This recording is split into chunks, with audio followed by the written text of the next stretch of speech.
as a masculine man, I can stand next to. We don't need. See, this is the one thing I'm gonna say, and I'm gonna end it. We don't need to represent ourselves like that as men and as fathers. We don't need that. That's not necessary. It's not needed. It don't help. It actually distorts the image of a black father.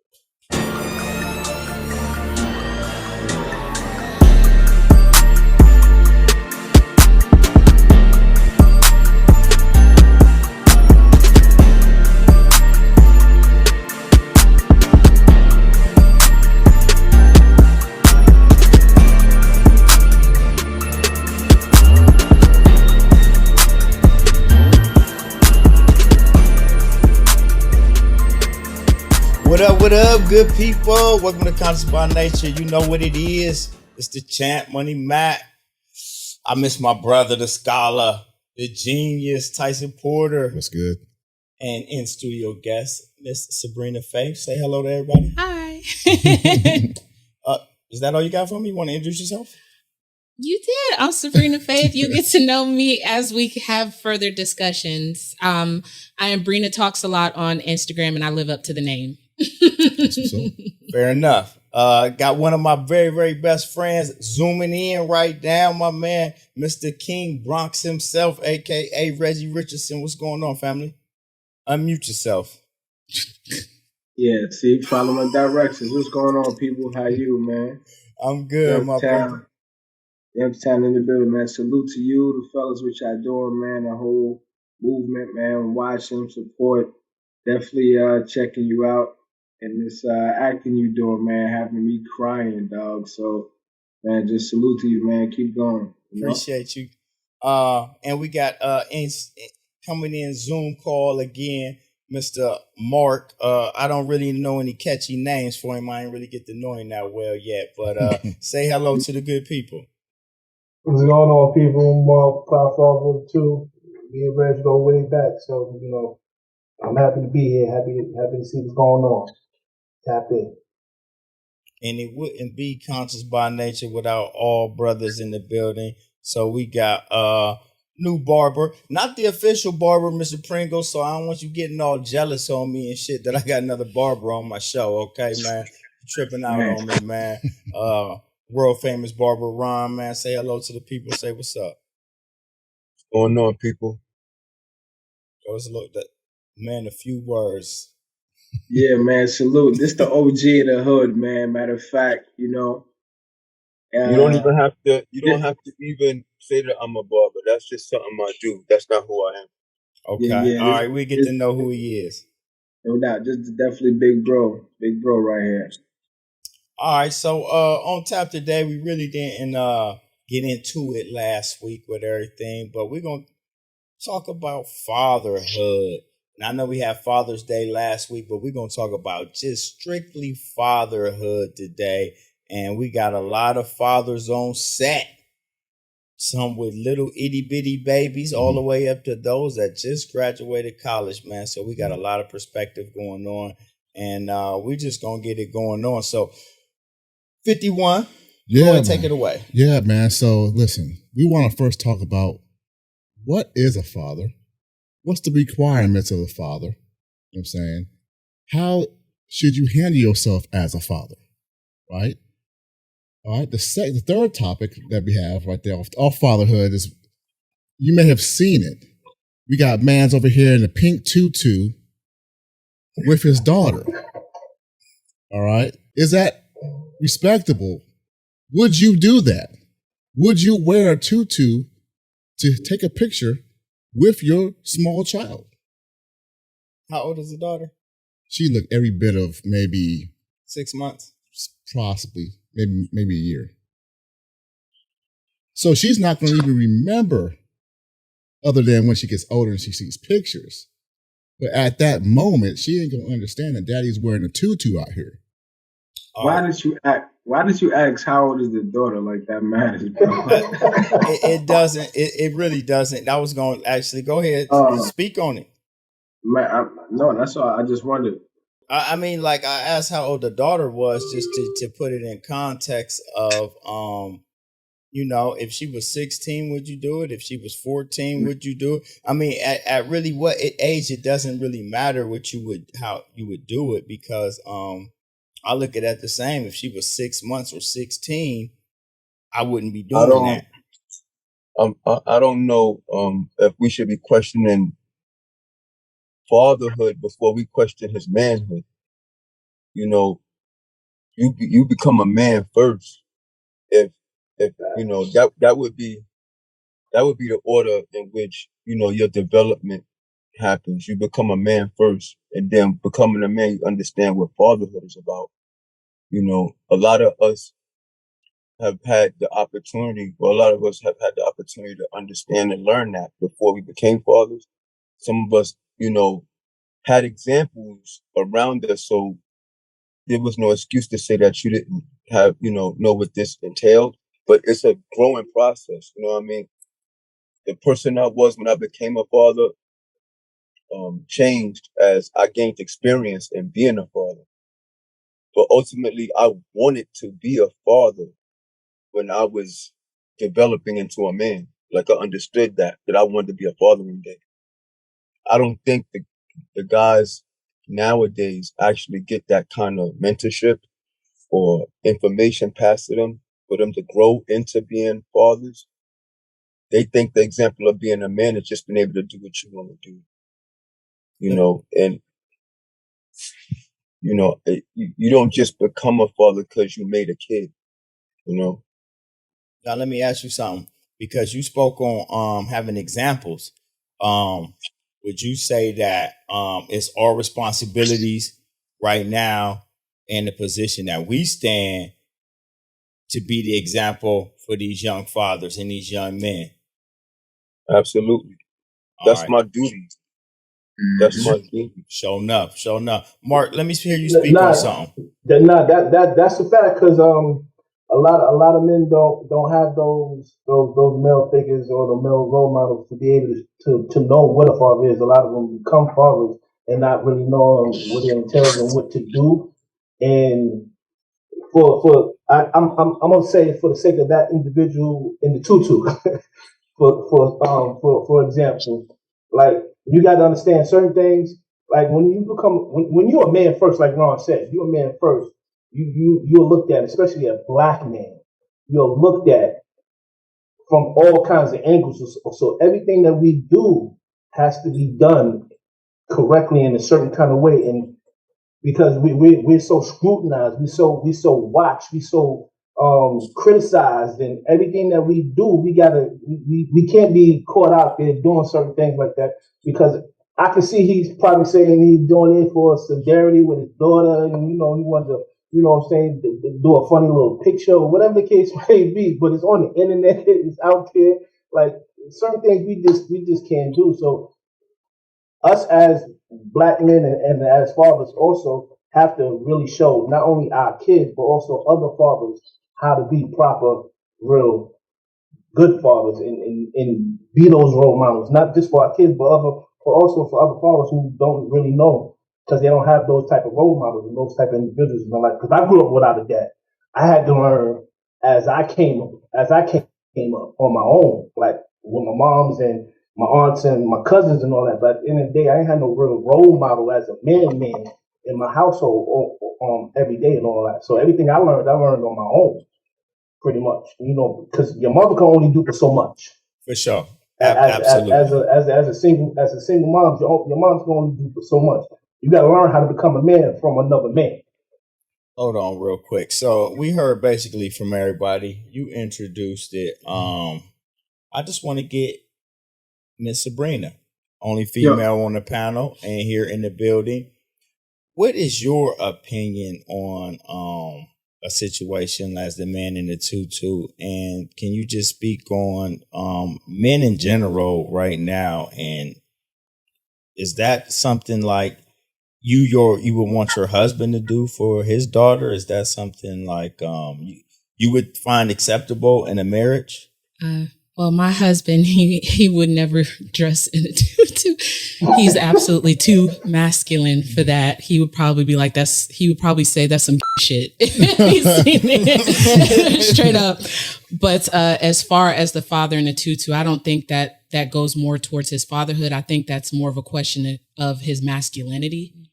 But what I see is that he is holding his child. He is spending quality time with his child, creating memories with his child, regardless of what she will see him wearing. She's going to be like, damn, my dad got in a tutu for me. She might take it that way. So it's really all about perception. And I have to say, there's a boldness to him doing that. And again, I don't know how I feel on a personal tip, but I see a father who's shown up for his child. And I think that should be valued and respected. So, kudos to him. Whatever he has to do in order to feel like he's being a good father to his child, then let him do that.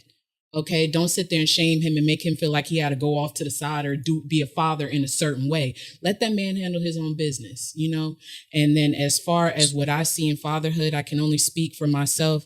From my own father, I'm adopted. So my dad chose to be there every single day. You choose to be a parent. You choose to show up for your children and provide for them. So I'm thankful to my father for that. And from what I see from my own husband, when it comes to our daughter, I think I told you, we've been separated for a while. We're, going through a divorce because he's chosen to follow his own indiscretions. However, in spite of that, he is still showing up for our daughter every single day.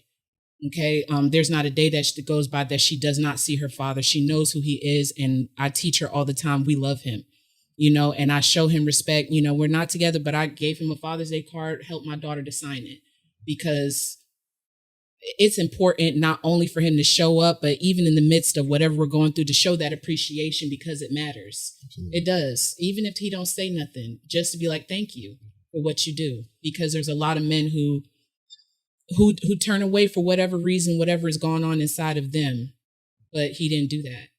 I appreciate you, Quinn. I got to say, I probably agree slightly, but I can't get all the way on board.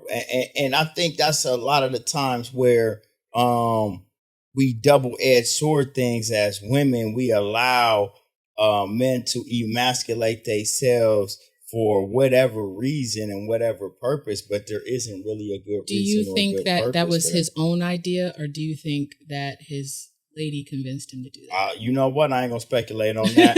You know what I'm saying? Right. Hold on, we're gonna get back to the Zoom. 51, let me hear something from you. Yeah, man. So I will give him brownie points for being active. Right? But you're supposed to be. Right? So, listen. I mean, as far as a tutu, would I do that? Hell to the no, I'm not doing that. I'm not putting that out there like that. Right? Not for public consumption. I was going to go there. But even private, I'm not doing that. Because that's not how I get down over here. Okay? You know what I'm saying? Like I said, I give him brownie points for doing that, but nah, we're not doing that over here. OG, man, let me tap in. Let me hear from you. Because you over there itching. Like, all right. So I'm kind of mindful because this thing that we call manhood and do me a favor, OG. Move your hand out the way. Yeah, so they can see your face. Thank you. Okay. This thing that we call manhood and fatherhood is a club for men. When men sit around and sharpen each other, we're not even allowing certain things to even be there's a certain behavior, a way that you carry yourself as a man. So, of course, as I respect the woman, the lady in the group, but women will always look at a certain side and pull some sunlight into it. Whereas when you walk in a straight manhood line, you don't veer off of that because you're too much of an example. We need examples to bring up other young men to be honorable. Now, like the man said, being a father, you doing these things. You know what I'm saying? What was the significance of the tutu? No, I don't think it was. It's not significant. She said, do you think the wife put him up to it? Like, what would be the purpose of putting him up to that? Like, what wife would want her husband in a tutu? Yo, let me Yeah, go piggyback ahead. on that real quick too. Let me so listen. Here's the thing. When it was presented, right? How it was presented, it was like, bam, you see it. You see this. Do you see fatherhood? So I first and foremost, fatherhood, as he said, it's a club. It's a manhood. So my image, what I was taught growing up, never was to see a man in a tutu, right? But at the same time, like, she said, yes, he was spending time with his child. Cool, no problem. So as far as fatherhood and the manhood club on that aspect from where I'm from stage of it, no. You know what I mean? That doesn't represent what he's doing with his child. If that's it, it is what it is. Freedom to do your thing. You know what I'm saying? Like, no judgment on that. But as far as when you present a picture and say, is this fatherhood? When you think of the club, the structure, when you think of the television, or how it was growing up, what you were kind of taught as far as what a man is on that aspect. When you think fatherhood, you think dad outside with ashy feet, barbecue, fishing, fixes. You know what I mean? That's what we think, and they get socks and ties, for Father's Day type of thing, or tools. So, but it's no judgment for real. I mean, do what you do nowadays, man. Listen, do what you I'm not do. with that. You know what I'm And saying? it's judgment. I'm not for or against. I'm just saying, like, You know what? I don't even care, bro. I don't Like, you know what I mean? I don't ever just walk the line. I choose a side. I'm totally against it. I'm not putting on the tutu. Mark, tap totally in against for it, me. because at the end of the day, aren't there men dressing? I mean, men attired in ballet. So why you couldn't put on the men attire? Why you had to put on the tutu with the daughter? On top Great of that, point. the fact that it's presented on social media, he could have did that if like there's repercussions, backlashes, and all kind of questions that come about. Is this man gay? Is he not? What's the significance of the tutu? I could walk my daughter into ballet class and actually help her understand the moves without putting a tutu on. As a masculine man, I could stand next to. We don't need. See, this is the one thing I'm gonna say, and I'm gonna end it. We don't need to represent ourselves like that as men and as fathers. We don't need that. That's not necessary. It's not needed. It don't help. It actually distorts the image of a black father. And if the female, if his wife did want to convince him to do that, you got to look at the motive of why she wanted to do that. Did she want to see her man in the tutu? Like, let me pose that question. So, if the female did want to see him in the tutu, Miss Sabrina Faith, what would be the motivation for her to ask her husband or her boyfriend or her baby daddy to put this tutu on and pose for Titi? What you just said, maybe she's trying to emasculate him, because that's the only thing I could think of. I would never. Are you kidding me? No, we're not kidding you. He was in a tutu. I'm just saying, as a woman, I would never. So, but it is an interesting question. Like, what led him to do that? Like, y'all could have dressed up any kind of way that would have been matching. Like the whole for father and daughter would have been cute. And also, again, like he said on social media, it's not really our business. Why did you make it our business? Hold on, I got one more question for you. So Mark says, why, if they were dressing up in ballet, why wouldn't he just put on a male ballet tights and she dress up in a tutu? Because that would be a partnership of ballet. That would be more appropriate. He said it would definitely be more appropriate. I think that begs more questions about his sexuality at this point. It takes too much energy to even care. Are you having a crisis here? Like, you had a child. I mean, there are men who have children, but hold on. What's going on? All right, so really quick. Yes, sir. Really quick. What you got? Like you said, you don't toe the line, you pick a side, right? Women have always been a voice for reason. Like, they will compromise, they will. What I'm saying is, we already dealing with demasculation. Is that a word? It is now.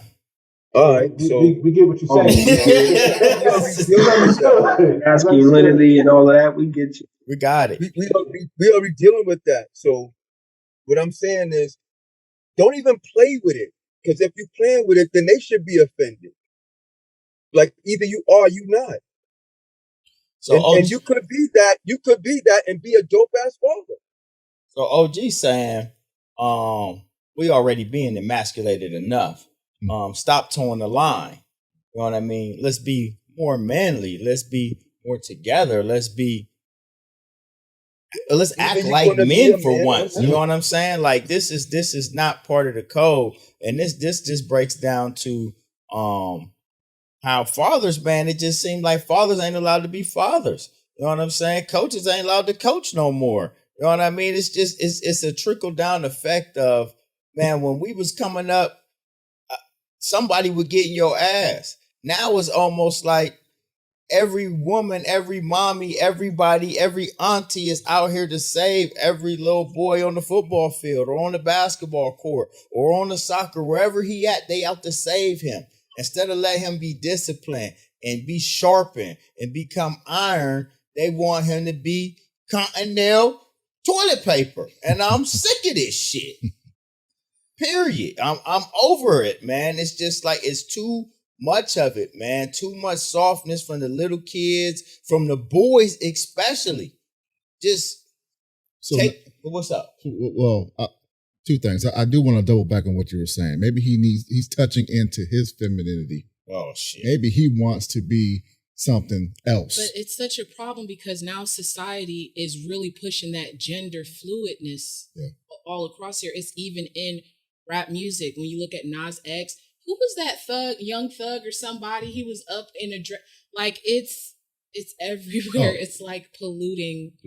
Yeah, you're right. There's no now you polluting. We've talked about that many times on this show about guys who wearing dresses in the entertainment industry and all that stuff. Russell Westbrook.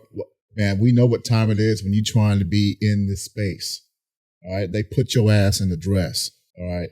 So that's that. But damn, my second thought, I just lost it. But yeah, I like what you said there. I think he's touching into something that he's trying to bring out himself. Especially if we're talking about how men are not present in their sons' lives to show them that masculinity, and especially if you're around women a lot, because like I know a man personally just had his mom and his grandma and his aunts and his sister and his cousin who's a woman, and it's like, is he real soft?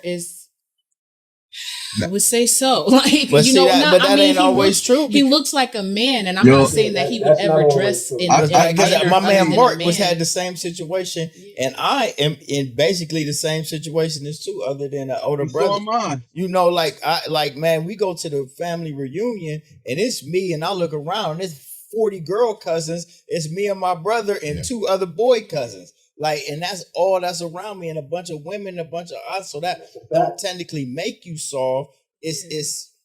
I just feel like it shows up more that you have more female tendencies. Like, instead of using logic, you'll be more emotional about a situation. When as a man, like if a situation going down with some females, you like, hey, cut that shit out right now. All right, knock it off. All right, walk it off. Like a man would be like, will bring order to a situation. Whereas I feel like a simp ass nigga who's grown up like with, more emotional tendencies is just gonna sit back and just let the shit happen. Be like, stop or something. I wouldn't say that. I just think that there is a lot of emotional men because like I'm gonna tell you what, for real, it's really the opposite. Growing up with a lot of females, man, for real, if you are like a masculine man, it teach you how to read women. It teach you how to read the room. It teach you how to control shit. It teach you how to deal with multiple personalities, because you're going to meet females with multiple personalities. And I grew up with a bunch of females. I handle women very, very well because I know them and have an understanding. You got something? I'm sorry to interrupt. Nope, you got you. I didn't, my father didn't play the instrumental part in my development because he wasn't there, right? But for me, growing up in the atmosphere and the times that I grew up in, masculinity was prevalent. It was, you had to be it. So I had sisters, and when my mom gave birth to a sister, I wanted a brother because I wanted to teach a brother how to fight. I had sisters. I taught my sister how to play football. She's a rugby player. She's one of the most like aggressive women. But what I'm trying to say is that it made me more of a protector. Like you said, you learned women and you learned the ways of women by being around them. It made me wonder. I felt like, damn, I gotta beat a lot of niggas up because I got sisters. When I had my first child was a daughter. Immediately, I was like, oh nah. You know what I mean? I was so like protective of her. Don't touch her. Don't leave her with nobody. You know, stuff like that. So I just think the fact that the doors have been open for people to even play with it. And if you play with that long enough, what ends up happening, you get comfortable there. Mm-hmm. So guys have this opening to play like this. So the tutu could be, I could play like this. Ain't nobody gonna say nothing. Then, you know, once you get comfortable playing there, shit, it's a lifestyle. You might want to partake in it. We never had those options. Yeah, it's because for we me. wasn't never allowed to play like that. You weren't Yeah, never for allowed to me, play. I'm in 100% agreement with you, but at the same time, bro, for me, it's just like it gives too much energy to care about. Well, it's not so much the tutu. It's not the tutu's an instrument. It's the concept of all of it. It's the whole Yeah. instrument that is being built up and constructed through how we are projecting ourselves to be. And it's not like they making us do this. This is our blindness, and we are allowing ourselves to be. Did the caption say Happy Father's Day or something, or was it just the picture? Nah, but see, I think it goes deeper than that, though. It goes back to, like I was saying in the beginning, the perception of black men, black fathers. You know what I'm saying? At the end of the day, what you do in your own home is your own business. But once you bring it out to the light, you bring it out to the public, you bring it out to social media, now everybody got a view of your household, your perception of who you are. And when you step out into that light like that, you know what I'm saying, you casting other, whether you want to do it or not, you're casting other people in that light in today's society. So at the end of the day, you got to be careful what you do. Sir Reg, I'm not at war with any man that chooses to be gay or to do whatever. I'm at war with this concept of the pushing of it, the invitation to be it. Like it's something that you could feel. I grew up young. I had kids in my class when I was young that was kind of feminine, like you know what I mean. And we thought they didn't play basketball and do rough shit. They was probably standing over there with the girls, but we called it sissy shit. Like, oh, he's a sissy. You know what I mean? But I don't have an issue with a man who's choosing to be gay if that's what he want to be. I just don't feel it should be something that, like, I feel like in a couple of years, hetero is going to be like a problem. Like, I might not get a job because I'm not, you know what I'm saying? Because I'm hetero. That's real though. That's real shit. That's an honest statement. Yes. Let me pass this around a little bit, man, and we're gonna wrap up this topic and get up out of here, man. So Mark, man, what you got else? You got something else on this? Nah, I'm just saying, like I said, just went back to my old point of, what you're doing in your own privacy, your own home is your business. But once you bring it out to the light, then, you got to be subject to anybody else's criticism and critiques. And the way society is everybody want to know what's going on. And once you bring that out, it's out there for everybody to see. So if you want to do that on you.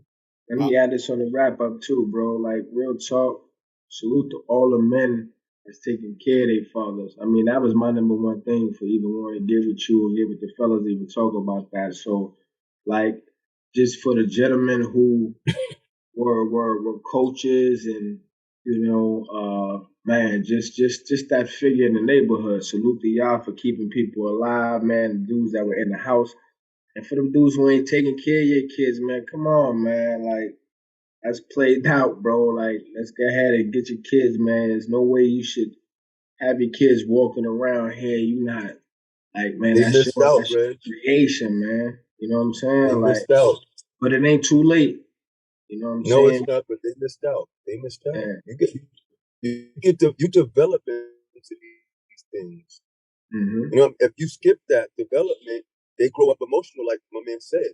So if they girl and them break up, they're emotional over that, and then they part from the whole situation, leaving the kid unattended to. You know what I'm saying? So that's why I think it's more prevalent for us that are fathers that have invested in our kids, regardless of what way that the relationship went. That's a father. I might not be a husband, but I'm a father. You know what I'm saying? So at the end of the day, you know, I represent that. I'm a father. I'm worried about my kids every day. You know what I'm saying? And the world that we giving them to is a scary world. You know what I mean? Like, I have to ask my father never had to ask me questions that I have to ask my kids. You know what I mean? And I was raised, to make it short, I was raised to be able to survive and to compete in the world that I was going to grow into. Bro, whatever you teaching your kids now, that world going to switch so fast by the time they get old enough. You see what I'm saying? Like, social media is playing a real powerful, it's got too much power over people, so to speak. So even when I thought of giving up on social media, people reminded me, we need you because of what you represent. What my man is doing with his podcast and all this, I do this every day because I know it's needed.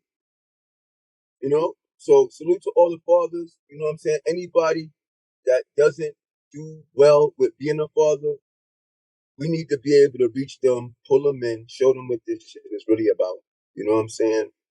Because I really honestly believe that they not being taught who's raising them. You know what I mean? Like, who's raising them? And I even ask some of the women that's raising sons, yo, you raising your son to actually be to you what the dude that failed you was. You know what I'm saying? These jewels ain't that expensive. You just take time to talk to people. And you know, in my shop, I don't play. You know what I'm saying? Mark come to the shop with his kids, and it's an environment that his son could look at and be like, okay, I see what men are about. And his daughter can see what men are about. You know the slogan, Supreme Clientele. It's not about the haircut. It's the experience. We're about to pass this around. OG, you long-winded, but I appreciate you though. You know what I'm saying? You've been dropping a lot of knowledge. Nah, normally if you was dropping bullshit, I'd just go ahead and step on you. But you've been dropping a lot of knowledge, and this is gonna be a great show. And I want people to listen and hear you and hear what you got to say. So let me pass this over to Miss Sabrina, and let me get your closing statements. Just a reminder that this whole agenda that's being pushed is not new. It's on social media now, but the only thing that's different is that the technology is more advanced and much more sophisticated and widespread. But the agenda to emasculate men, especially Black men, has been in place for a very long time. The only thing that we can do as those who are conscious of it is just to do our best to educate the people that we come in contact to and encourage them to be men. Show them by example what it is for you all to be men. That's really all I could say. It's unfortunate. I think it's just, I really don't see a way of stopping it. The only thing that I could think of while we were talking about it was the situation with Dwayne Wade. And I think about that all the time. I know y'all have probably touched on that before, but I really do not believe that it is healthy for you to tell a child who hasn't even fully developed in their mind that it's okay for them to decide like their sexuality and go against nature. So again, just do your best because we're fighting a machine here. 51, man. What's up, man? Facts. Okay, you're fighting the machine, the agenda. All right, so we got to have another part two. We got to have it because we got to go deeper. All right, we're talking about, listen, in the 1950s, 60s, they say, get the motherfucking man out the house. All right, I'm going to go ahead and give you some bread. I'm going to give you some food stamps. All right, get that man out the house. Claudine. All right. I've seen that movie. James Earl Jones is real. So, hey, man, I wish we could keep going. Yo, but, so man, check this out, man. Conscious by Nature, we appreciate you, man. We appreciate the topics of fatherhood. Yo, we're going to do a part 2 of this. We're going to delve deeper into the agenda. Next week is my birthday. And you know what, man? We're going to do a nice birthday, born day salute, Conscious by Nature, man. And we're going to touch on this subject again and delve deeper. And we might even have a bigger panel next time. You know, the scholar going to be back. So I want to thank all my guests in on Zoom, Barbara Ron, my man Mark, one of my very truly deepest best friends, Reggie Richardson, my brother. I love you. Miss Sabrina, thank you for joining us. TP, the Genius 51. I'm Money Mac, the champ, man. We out. Stay conscious. BX, Peace. Southside, Youngstown. This a hit for sure.